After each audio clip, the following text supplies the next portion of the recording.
Fresh bi sara bula ni yiri fu trop katakasi trop mais muna be yiri fu de sibi peut-être d'aurait bi et ta soleil il est de meleke kadi mogoyi donc ni était indron et ga absence c'est comme tata pom na Ramsès de voilà mogo be Ramsès fene kunye tu amna akara tu ko tu groupe lo mo kelimeki mo kelimeki ku sega ki sega na ki o mo kelimeki donc ni n'était attention te groupe sinon groupe mata sen bay la groupe ka fuy ma jo au fond là groupe ka fuy ma jo au fond là c'est ça maintenant anya e ka fo groupe commencera ka fanga commencera ka na bi quand kidi commencera ka single bobo non mo be filer o yoro infini na du groupe ba tan flala kidi be solo bo voilà mais groupe fanga de kuma bon ka teme kidi ka solo ka non que joloko kuma boni keji joloko kuma boni keji ah bon moi malheureusement au certifié ça Togoli d'accord explique-nous joloko ma denga boya ni keji Togoli parce que follow ni ada temne ne me wuli caché là de keli ma chamani caché me fo afoka keji keli na wo ne devait imposer parce que mais ça OK wati du kono parce que il faut amka temps quel joloko ko quel no temps ça va dire temps follow wati mina abi son ta ku yelema c'est à dire abi master min fa no so awu yelema ni wati keji mina solo la keji de ku ciblé no kosobe mais abuna bouche no au contraire e go wati mi refo o wati de la keji ga solo mancha keji de solo bake wakati mi avò DJ Kenji kavokati oni manga zuko dukanya kumna kubreke DJ Kenji vraiment voilà donc il y yimaya o e ka olu son nu le firi olu de kunye ça o mo se ka fo re ko o de joloko re o de joloko faga di joloko ma joloko ka klaka na maintenant fanga ta sisa abana ni push be nu ni fe nu ka clip ni fe clip ma nu fe ko la wakati muna joloko na keji o ka o tantu ba o ko fe de 600 keji na tuni ka boni solo woro yi ka soro ka joloko ko du me ka ni tansa de força groupe karatu go tu mo be siga kilinga action kono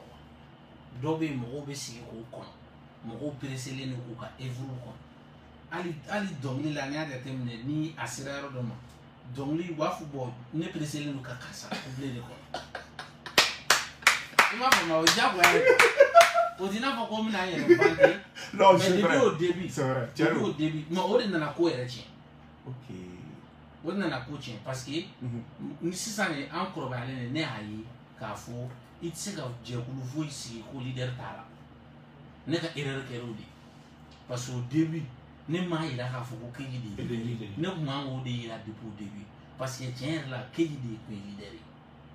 OK keji sona o keji ma son keji gurugura don sona o ma son keji de leader keji de mo fara nyon keji de groupe to da keji de groupe son gla keji de mega clack ne dogali jolo manager ala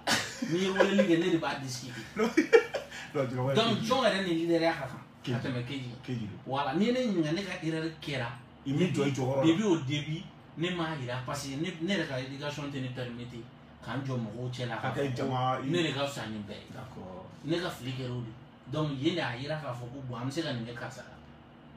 OK il m'a formé d'accord donc ne boulot depuis au début ne le là voilà c'est moi le chef parce que ni Amérique groupe jamon ta la chef bi aba ta leader ka sira de mo jakura soit ibeta c'est vrai soit leader buna soit ibeta bon ne de na plein pouvoir de bem tellement sirana katia kana na foko ni cheni bina yere ke kunche bay parce qu'ils sont glanale de ordinateur mais sirano minya makla ka takoto mo woro na do kuna ko keji inflame jamane amina de avec jama parce que c'est pas ce mot c'est pas et puis son glanale de akarate aforate abna fo bolo ni commencer à follow ka diri boal fo diri be boku bula wakati na ay senga ni anya ala de wa ati bon OK parce que on a dérive yɛlɛma ka kɛ victime de ouais o kɛra voilà an bɛ ka dérive kɛlɛ parce que se de tɛ dɔw yɛrɛ dɔw ye kuma dɔw yɛrɛ fɔ ko ni aw kun taara dɔw yɛrɛ n'aw kun kuma taara dɔw yɛrɛ concert kɛyɔrɔ la n b'a fɔ u b'a fɔ cogo min na yɛrɛ ko n'aw kun taara concert kɛyɔrɔ la ko bɛɛ kun bɛ girin ko ni diri ka yɔrɔ kun sera i n'a fɔ i y'a fɔ cogoya min na ko ni diri ka yɔrɔ kun sera ko non ko bɛɛ kun bɛ kule diri k'o de digira keji la ko de ma bɛn keji ma non au contraire ne yɛrɛ bɛ ka diri tɔ sankɔrɔ ta d'accord o faamuna waati b'an kɔ la sisan baro baden bɛ yen kuma caman ba bɛ yen bi keji an bɛ n'i ka dɔnkili dɔ lamɛn n b'a kun tigɛ n ti caman jɔ a la dɔnkili in nin diyara kojugu et puis keji ye arabu yɛrɛ de kɛ nin kɔnɔ mɔgɔ caman ko ko ni keji nana ko n ka keji ɲininka ko pour ka keji a dɔnkili ta cogo yɛlɛma an ka lamɛn tan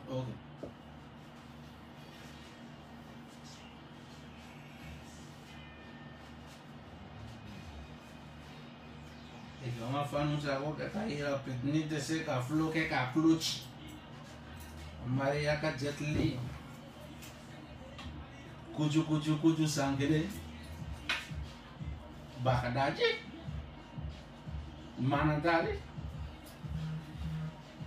Ni ala chene makari.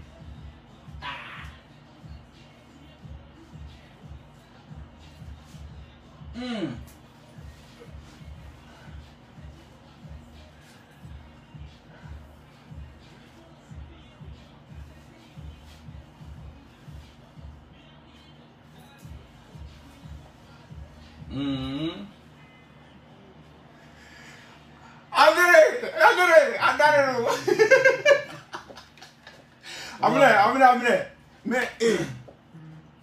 n'a fɔra ko e ni cɛ jɛra cɛ bɛ diɲɛlatigɛ ko bɛɛ k'i ye a bɛ furu sɛbɛn ka d'i ma a b'i dɛmɛ ko caman na a b'i hakilinaw d'i ma a bɛ t'i fɛ yen c'est à dire que e bɛ k'o kɛ e bɛ ka jɔn tan sisan ka flow sɛbɛn a fɔra a ko k'a ye flow sɛbɛn ka d'i ma ko a ye i dɛmɛ ko caman na flow sɛbɛn k'a ye flow sɛbɛn ka d'i ma k'a ye depuis ne bangera mɔgɔ ma deli ka flow sɛbɛn ka di ma Gaston ma deli ka flow sɛbɛn ka di ma depuis ne bangera jumɛn flow bon an t'a dɔn ko a ko ni bɔra ka jouer sisan jɔn y'o sɛbɛn Keji yɔrɔ kɔni a yɛrɛ kɔni ma nin sɛbɛn minɛ parce que a taalen don la tila nin sɛbɛn yɔrɔ il faut k'i sa i tɛna nin sɛbɛn donc sisan Keji ka force y'o de o yɛrɛ de min bɔra ka jouer sisan m'o kɔni sɛbɛn an k'a kɛ a y'a sɛbɛn capacité yɛrɛ t'a la parce que mɔgɔ min tɛ capable ka texte sɛbɛn ka di Keji ne bɛ k'o tigi ye o bɛ ka kɛ cogo min na moi je pense que i yɛrɛ k'a da i ɲɛkɔrɔ ka analyse kɛ quoi analyse kɛ dɔrɔn mɔgɔ min bɛ se ka texte sɛbɛn ka di Keji ma Keji min an bɛ kɛlɛ la album bɔ k'a daminɛ depuis titre fɔlɔ fo 15e titre a bɛɛ jara mɔgɔ min bɛ se ka texte sɛbɛn ka di o ma o ka laban tan ka laban cogo di tan o a labanna cogo di mun bɛ ka kɛ jumɛn bɛ ka kɛ e bɛ jumɛn na ka musicalement il est mort musicalement il est mort baro de daminɛ tɔ filɛ nin ye Keji mais Keji e ni Gaston kun ka di depuis Ala y'a da a ma deli ka texte sɛbɛn mais a kun ka di depuis Ala y'a da awɔ an ye jɛ kɛ ka a ye jɛ kɛ yɛrɛ yɛrɛ jɛ dumanba mais nimisara la bi cogo di parce que i b'a dɔn n bɔra ka min f'i ye ni ne ni mɔgɔ bɛ jɛ kɛ ne bɛ n yɛrɛ e de sera e de peresera mɔgɔ bɛ ale de peresera ma n bɛna ni histoire ye ko in bɛ daminɛ min fɛ ego trip a ka ego trip n t'a dɔn a wagati concours nasugu dɔ de tun bɛ yen hakili tɛ fɛ hip hop star wa ou bien awɔ Yelifuka hip hop awards ayi awards tun tɛ concours sugu dɔ de tun bɛ yen a tun bɛ kɛ palais la wayi a bɛ kɛ hip hop star de awɔ hakili b'a la ego trip in parce que ne ye mɔgɔ dɔ ye awɔ hali ne yɛrɛ terikɛw tun b'o mankan ci ne la quoi parce que ne ye min faamu tagalen ɲɛfɛ ne na min ye an ka milieu kɔnɔ ja n'i sɔnna mɔgɔ ye i man ka fɔ a ye c'est à dire an ka fɛn in laada de y'o ye ja ne de tun t'o dɔn i m'a faamuya donc Malakabu laada de ye voilà ne bɛ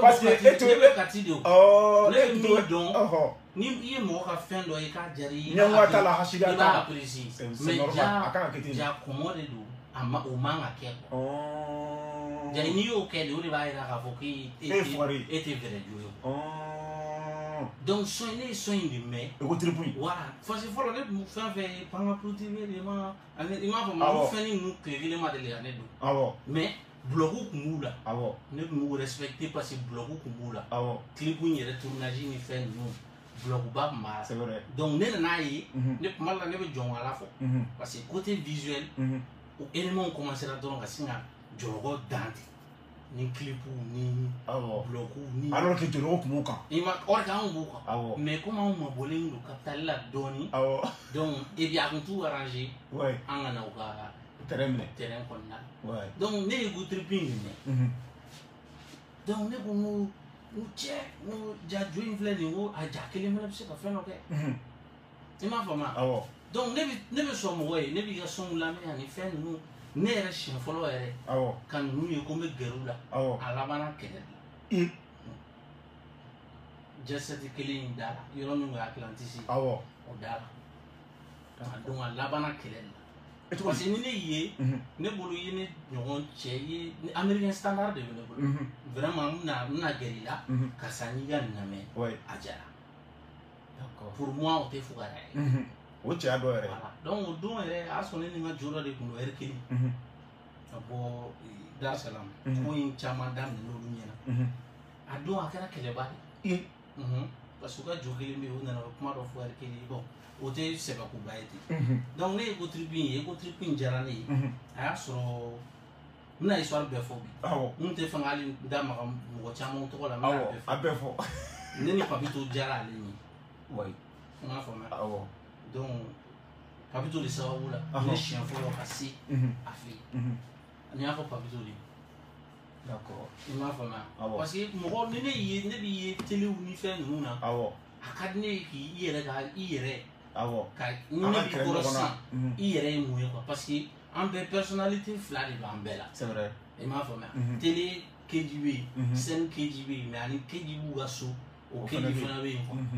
donc don na dɔrɔn parce que ne tun bɛ bɔ so ne tun taa Papito de fɛ yen n bɛ mouvement kɛ olu ka empire ko wagati ninnu voilà wali o wagati mɔgɔw bɛ mankan ci ne la mun na i bɛ t'i yɛrɛ sun don Bamakɔ ninnu na mun na i b'a kɛ tan mun na o bɛɛ kun i bɛ ka ko dɔ ɲɛɲini voilà ayi o yɛrɛ tɛ pour que a filini dɔrɔn quoi a mouvement ka di ne ye c'est vrai i m'a faamuya parce que ne mɛnna Kati kɔnɔna la ni mɔgɔ mɔgɔ yala ne b'a fɔ ko kɔgɔ bɛ fɛn donc ne fana bɛ fɛ ka taa milieu dɔ kɔnɔ n bɛ taa ɲɔgɔn wɛrɛw sɔrɔ milieu min d'accord donc ne tun bɛ Papito de fréquenter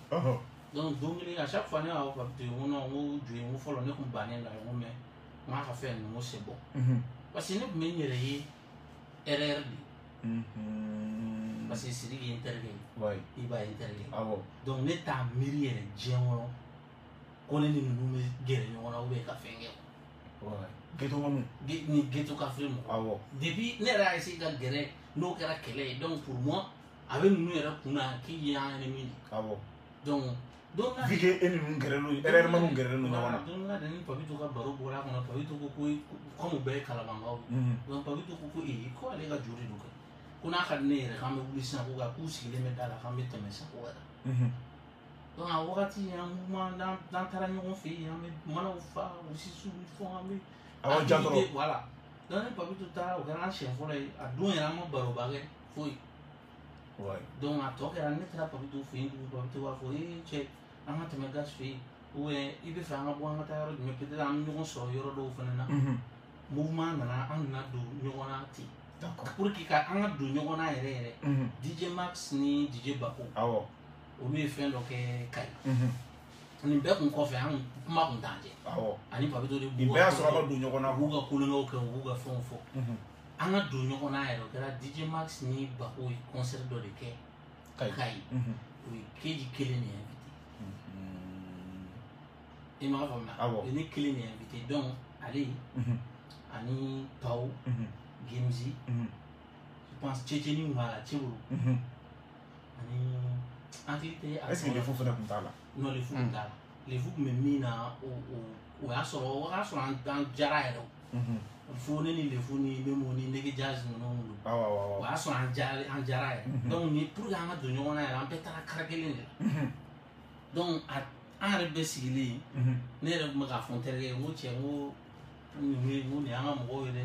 ghetto kafiri n ko e muru ni bese ne yɛrɛ an bɛ to k'o manamanakan fɔ donc pour moi bɛɛ bɛna taa an ka sira fɛ si tɛ kuma si fɛ quoi donc an sigilen bɛ an bɛ ka kari kɔnɔ kari wulili kɔnɔ donc cɛcɛnin de ko keji de don ne ko n ko keji de don ko cɛ ko keji ko cɛ yɛrɛ bɛ na dɔrɔn k'i sumaya k'a k'i b'a fɔ k'i tɛ mɔgɔ dɔnni ye quoi automatiquement cɛcɛnin ne bila à l'aise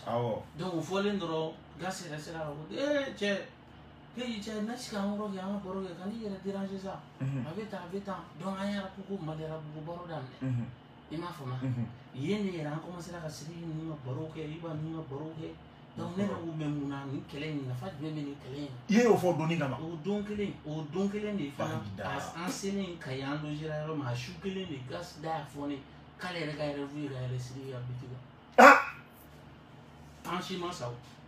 hali fɛn tan an si ma sa an bɛɛ bɛ yan cɛ ja bila gasi bila siri ko la ne de ko n ko vraiment n ko nin ko ninnu a ye ninnu dabila an ka ninnu dabila quoi parce que ne ɲɛ bɛ américains bɛ évoluer cogo min an ka évoluer o cogoya ninnu na quoi ninnu ko ninnu bɛɛ c'est enfant tɛ donc an ye baro kɛ ne yɛrɛ ni Pawo ye baro ba kɛ o kɛra ne ni Pawo siɲɛ fɔlɔ ye ka baro kɛ an bɛ ka baro kɛ o autotune ko ni fɛn ninnu kan quoi parce que o wagati y'a sɔrɔ an bɛɛ ka influence ye Lil Wayne ninnu donc an y'o o concert kɛ ten bon n t'a dɔn il me semble que o y'a fɔ erreur mɔgɔw fɛnɛ ye wa keji y'aw janfa parce que keji ni ninnu yera yan fɛ ne ni hɛrɛ farala depuis i m'a faamuya donc il me semble que o y'a fɔ olu fɛnɛ ye donc depuis o waati de fɛnɛ parce que ko keji bi ko paro la k'a bɛ erreur ko paro la k'a bɛ mais o fɔbaga tun ye gasi yɛrɛ ye parce que mɔgɔw ma fɛn kelen de faamuya ale la a ɲɛ ka bon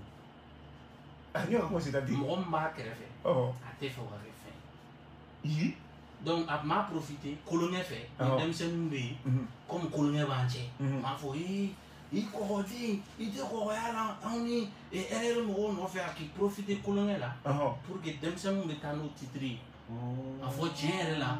keji ye kɔgɔ yɛrɛ de parce que a filɛ ka fɔ a yɛrɛ ye a jɔlen or que ne bɛ k'a minɛ ni kolonkɛ de a tigi yɛrɛ bɛ k'i profité ni kolonkɛ a tɛ sɛnɛ ye mais a b'a kɔnɔ a bɛ ka ne dénigrer mɔgɔw ɲɛna mais ale bɛ k'i ta kɛ kulonkɛ ma a b'a kɔnɔ ale ka ta kɛ kulonkɛ mais sɛbɛ de don ok parce que tagalen ɲɛfɛ ale a kun nana ye k'a fɔ ko ne ka misɛn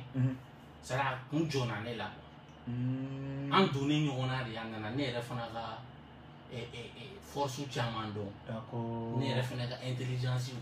ne ka inspiration dɔnkiliw la a n'a ye ka pouvoir d'achat tiɲɛ la nin cɛnin minɛ k'a kun fɛ ni parce que wa pouvoir d'achat parce que ne tun bɛ gulɔ san i m'a faamuya e bɛ gulɔ san ne tun bɛ jeni de kan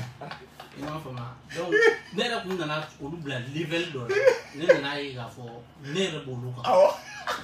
c'est jakumawaya in de y'o kɛ donc sisan da o y'a fɔ u nana fɔ Siriki ninnu ye de waye keji y'aw janfa keji ye janfanci de yɔrɔ b'an ka milieu in ko dɔn or que o y'a sɔrɔ an bɛnna an kan de an bɛ segin dɔrɔn ne yɛrɛ bɛ se Siriki fɛ yen ne b'a fɔ Siriki n ko bon tiɲɛ na ne ni ninnu ye baro kɛ ne tun bolo ko in bɛ niveau min na ko in tɛ ten parce que tiɲɛ yɛrɛ ŋaniya ɲuman bɛ ɲɔgɔn na tiɲɛ yɛrɛ k'a fɔ ko au début Siriki ye ne bonya yɛrɛ yɛrɛ kojugu i m'a faamuya bon n tɛna mɔgɔ commentaire a fɔra ko n k'o dabila n tɛna mɔgɔ commentaire donc histoire kɛra ten de an seginnen ka bɔ Kayi je pense a dugusajɛ filanan gasi taara ne fɛ yen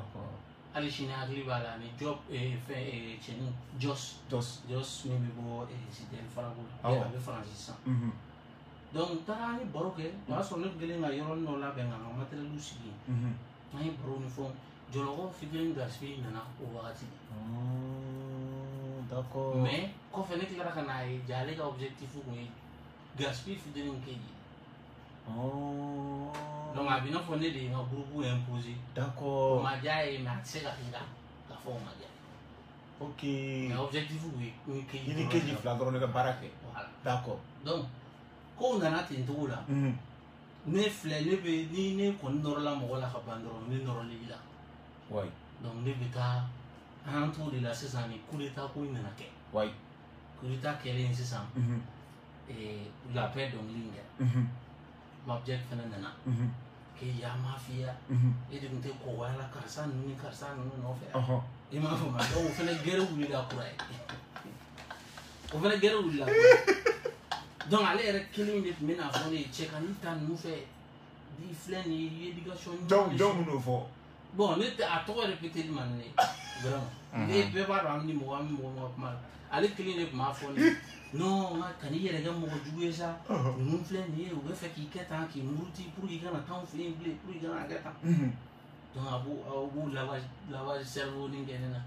ne laloma ye ne bɛ tugu kɔ tugun ne bɛ to o adamadenya in na o ko an bɛ magi clochard ni ɲɔgɔn cɛ donc ja ne de bɛ nin bɛɛ la ne ka image de bɛ ka nɔgɔ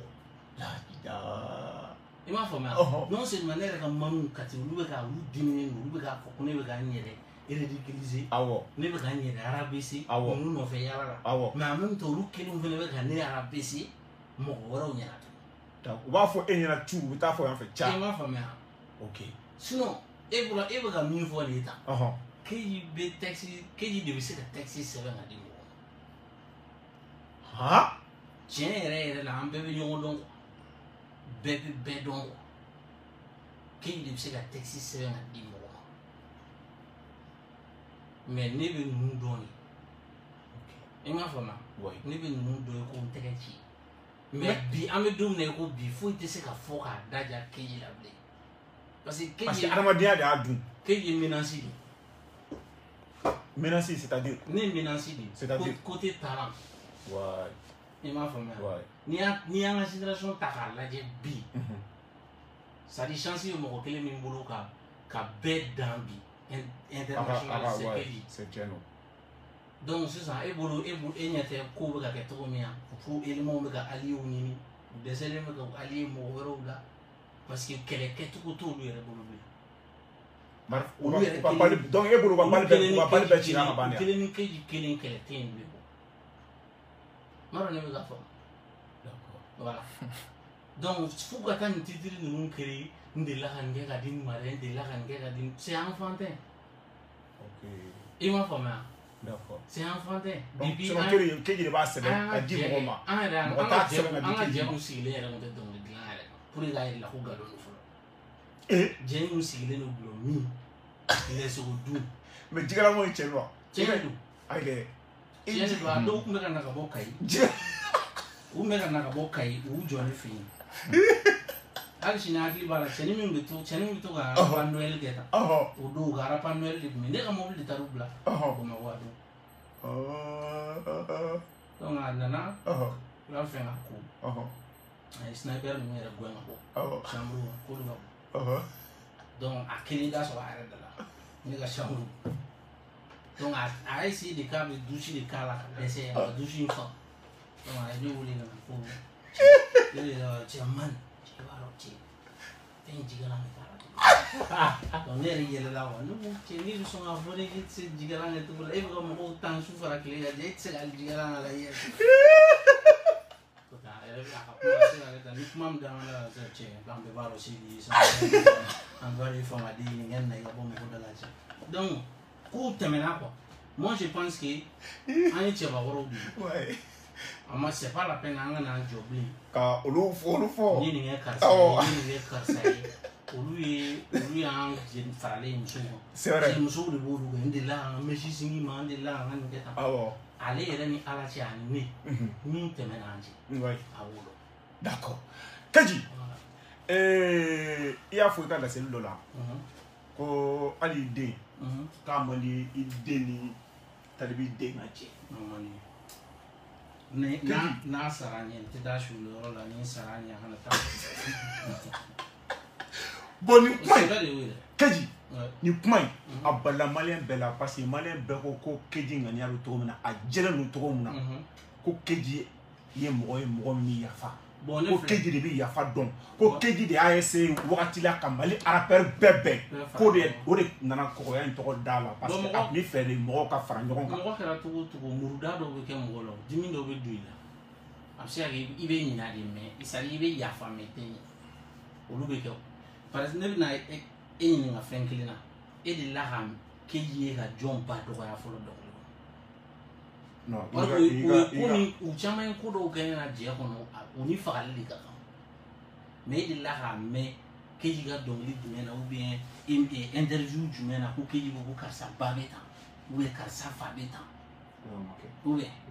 ok n'i ye cɛ ye cɛkɛlɛ e ni ne de bɛ ɲɔgɔn na ne ba ka mara a tɛ dɔnkili da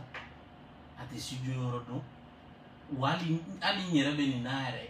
n bɛ se k'a fɔ a man d'a ye a ye soudeni dɛ mais ani kun ye se k'a ye n ye nɔ min bɔ dɔnkili la n b'o nɔ bɔ kalan na bon n'a fɔra k'o tigi ne tɛ ka se ka miliyari d'o ma ne tɛ ka se ka etazi jɔ k'o bila o kɔnɔ mais ne de ka tila ka kɛ sababu ye mɔgɔ lankolonw ka tila k'u da sago fɔ o ma cɛ ne denkɛ nin de ye sa surtout so kana filɛ ta u ye ne yɛlɛma ka kɛ sankɛrɛ ye mɔgɔ dusuntan ye ne dusu ka bon ni maliyɛn rapper bɛɛ ye bɛɛ b'o dɔn ne la bɛɛ b'o dɔn ne la ko ne dusu ka bon ni bɛɛ ye ne de bɛ se ka ni ye ne ɲininka yɛrɛ ma ko sa dusu bɛ ne dɔrɔn de la parce que ne b'a préféré ka jɛ diɲɛ fɛn bɛɛ kɔ mais ne kɔni ka dignité kelen kɔni e tɛ kolon n'o la quoi i m'a faamu fɛn kelen min tun bɛ ne ni Talibi cɛ o tun ye bonya de sinon ne t'ale calculer comme n terikɛ o ne bɛ se ka juru dɔ in calculer n terikɛ yɛrɛ ye ka tɛmɛ mouvement kɔnɔ ka tɛmɛ ale kan parce que ne y'a y'a ɲɛ kan depuis an ye ɲɔgɔn dɔn depuis a ye ne ye don min ne ka ko ma deli ka diya ye depuis Talibi ye don depuis a ye ne ye don min parce que Sidiki tun bɛ ne bonya trop ne tun b'a ye k'o tun bɛ digi yelimanw na quoi parce que u m'a f'u kɔnɔ wa nin cɛnin bɛ e bɛ ka nin bonya ka nin bɛɛ bonya da nin kan o tun bɛ bali u la quoi voilà olu bolo ne t'o bɔ quoi parce que bɛɛ tun bɛ taa a fɔra ko n bɛ kɔgɔya kelen min kɛ bɛɛ tun bɛ to kɔgɔya kelen de kɛ Sidiki fɛ yen bon n'a fɔra bɛɛ bɛ ka taa kɔgɔya kɛ min fɛ yen u bɛ ka fɔ ko ni min ye kɔgɔ ye bi o de tun bɛ sama ne nɔfɛ n b'a dɔn nin bɛ ka fɔ Sidiki tun b'a ka matériel débranché ka taa ne arrêté n ka dɔnkili arrêté so Kati donc pour k'a f'i ye keleyaw nana fara ɲɔgɔn kan de parce que u nana ye k'a fɔ n'an ye bɔda di Keji ma dɔrɔn hali Sidiki b'i jɔ ka ne tatɔ lajɛ ni bɔda dira ne ma i m'a faamuya parce que de un n yalala n'u ye de deux ne bɛ se ka hali ne kalanna ni min parce que u ka kalan m'u mago ɲa i m'a faamuya parce que ni ne bolo a ka di ne à chaque fois i k'i ka cɛya quoi ne a ka di ne y'an ka cɛya kɔrɔbɔ de o bɛ sɔrɔ mun fɛ ne ni Talibi de bɛ ɲɔgɔn na ne ni Talibi ba tɛ ɲɔgɔn na donc n'a ka di e yɛrɛ an ka rendez-vous di ɲɔgɔn ma an ka kɛ face à face n'o ka di ye mais cɛkɛlɛ o la n'i ye Keji bɔ k'a bin wala i sera Keji la ou bien soit i ye classe dɔ bɔ bi Keji dɔ bɔ sini i ye Keji ci bɛɛ yɛrɛ sɔnna ko awɔ i ye Keji ci cɛkɛlɛ la i ka ɲi na mais Keji de ni e bɛ ɲɔgɔn na n yɛrɛ n'i tɛ ɲɔgɔn na yɛrɛ n ko n tɛ dɔnkili de da n'i ye n tɛ fitinin kɛ n'i ye o de ko bɛɛ filɛ n tɛ fitinin kɛ n'i ye e tɛ fitinin kɛ pourquoi parce que n ko a ma ko Iba ka di ne ye n'ale e y'o f'a ye n y'a yira a la Iba ka di ne ye nin mais Iba bonya n'i ye e y'o comportement de yira a la parce que i ye Iba n'a muso dɔgɔya moi je pense que o t'anw ka sira Iba ka fɔ a ye o t'anw ka sira kan donc a tun y'a ka projet ci ma an ka dɔnkili da Talibi de tun y'a ka projet ci ma fo projet fila parce que a ye fɔlɔ ci mun man diya a filanan ci a bɛɛ bɛ mun hali sini n m'a faamuya donc n nana n bɛ ka baara kɛ sɔn kan kuma n nana ye yan n'i da don Iba n'a muso ka kow la o y'a sɔrɔ e bɛ ka sɔn b'e bolo i bɛ ka partie labɛn a yɛrɛ ɲumanna ko n dɛsɛra de ok donc an b'o bɛɛ bila yen ten d'accord donc ko kun de filɛ ok bon a yɛrɛ maloya min m'an cɛ n ma sɔn k'a fɔ a ye a wele k'a fɔ a ye ko karisa n tɛ fitinin de ye mais n kelen ni Ala kelen parce que ne t'a dɔn ni ne conscience n'olu ta ye kelen alors nin yɔrɔ in na e siranna Iba ka jɛɲɔgɔnya de kana tiɲɛ wa ou bien a digi la yɛrɛ de ne ni Iba ka jɛɲɔgɔnya e yɛrɛ bolo a bɛ se ka mun de di ne ma ko ne ma min di n yɛrɛ ma e ka dɔ fɔ ne ye kelen dɔrɔn fɔ n ye ne ni Iba ka jɛ a bɛna mun de di ne ma ko ne ma min di n yɛrɛ ma oui i bɛ se ka fɛn dɔ di i yɛrɛ ma mais o t'a bali i ka siran peut-être i ka bon ni mɔgɔ dɔ ye c'est-à-dire i bɛ mɔgɔ dɔ ni fɛn dɔ cɛ mais o t'i bali ka siran a parce que a bɛ i b'a sɔrɔ jɔdanin dɔ b'a la o adamadenya yɛrɛ o bɛ kɛ yɔrɔ diɲɛlatigɛ tɛna dan arabu dɔrɔn na ayi yɔrɔ ni Ala ye sini kɛ n'a di an bɛ kɔrɔ an bɛ denw sɔrɔ olu fana bɛ denw sɔrɔ bon ne bɛ miiri ni long terme de ye ne bɛ fɛ ka ne ye maninka de ye ne bɛ fɛ ka n ka bɔ kɛ ka n ka saya kɛ hɔrɔn maloya sugu dɔw bɛ yen a ma ɲi hɔrɔnden ma quoi ne tɛ fɛn ka don o kɔnɔ o de y'a to hali ni ye ne ba ne t'i ba nin parce que don ne tɛ fɛ k'an sigi don kelen ne denw b'u sigi ka YouTube donc o de la hali i ni Gaspi ka classe y'a arrêté non n y'a jɔ parce que a nana somɔgɔ dɔgɔya la i ba cɛ ka jugu i fa ye baara gérer ye olu bɛɛ fɔra o n b'a dɔn ne y'a fɔ donc bon o de la mɔgɔw ko a ye keji bati wa mɔgɔw b'a fɔ ko ne siranna ne b'o siran ye ne b'o fɛ mais ne somɔgɔ ye i retiré ka bɔ ne somɔgɔ ye éducation min di ne ma ne tɛ n'o tiɲɛ ale dɔrɔn kama parce que o ninnu hinɛ de bɛ n na ne ye n ka vie ta k'a comparer nin kelen kelen fɛn fɛn ka vie la o hinɛ de bɛ ne na ok parce que ne ye n fa jabɔ ne ye n ba jabɔ tiɲɛ don j'ai été très bien éduqué oui i m'a fɔ ma ne man k'a fɔ hali n ka dɔnkili kɔnɔ ko n sɛgɛnna ne ye sɛgɛn o sɛgɛn sɔrɔ dɔnkilida kɔnɔ a bɛɛ ye ne yɛrɛ ni ninnu bɛ ɲɔgɔn na ye so depuis ne wolola ne ma deli ka sɛgɛn ye ɲɛ la fɔlɔ tiɲɛ don depuis ne bangera ne yɛrɛ de bɛ n yɛrɛ sɛgɛn ko dɔ la wa n bɛ sɛgɛn wariko de la sinon depuis ne wolola ne fa ni ne ba sababu la ne ma sɛgɛn ye ɲɛ la n ma kɔngɔ ye ɲɛ la n bɛ fɛn n ka rêve ye fɛn o fɛn ye n somɔgɔw sababu la n y'a sɔrɔ donc i ma tɛ ka kɛ sababu ye ne man ka kɛ sababu ye tuguni k'olu ka éducation bɛɛ kɛ zéro ye tuguni olu ka san joli joli k'e ladi k'e lasigi k'a f'i ye adamadenya ta nin sira de fɛ e bolo un simple Gaspi kan ka kɛ sababu ye ne wolo ka éducation bafoué jamais ne fa ye école maître de kun ye ala ka hinɛ a la ne ba ye école maître de ye olu ka mission yɛrɛ ye ka mɔgɔw éduquer de a bɛ se k'a fɔ k'olu den filɛ nin dɔnkili dɔ kɔnɔ nin a bɛ k'a fɔ ko dɔ ba bɛ tan dɔ fa ye nin kɛ tan tɔgɔni nɔfɛ tɔgɔni nɔfɛ et puis a fɛn yɛrɛ tɛ hali an nafa